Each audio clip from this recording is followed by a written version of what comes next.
Dobrý deň, dneska máme takýto C-čkový Mercedes, 2018 ročník. Klient prišiel s tým, že nefungujú mu predné parkovacie senzory, vypínajú sa kamery, nefungujú žiadne asistenty, nevie si normálne automaticky naparkovať auto. Začali sme diagnostiku z toho, že nám ukazuje skrát po všetkým predným senzorám, niekedy to ukazuje, niekedy to neukazuje. Preverili každý senzor, odpojili, preverili kabeláž v prechode.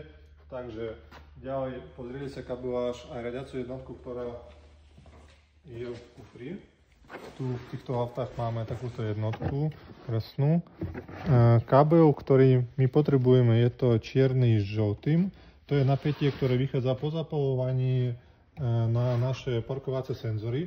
Bol odmontovaný náš konektor. Celá kabeláž bola od tohto konektoru preverená do našeho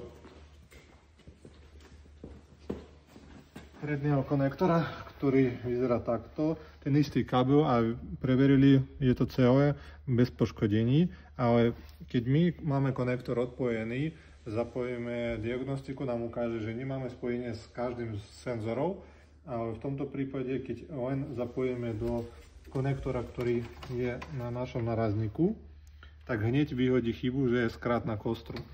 Ďalej začali kontrolovať náš narazník a zistili, že odborníci na montáž SPZ našrobovali jeden šrob v kabeláž, tu vidíme ho, a aby mať istotu, tak oni si dali aj druhý šrob do našeho narazníka a do kabla, tak aby už to nefungovalo poriadne.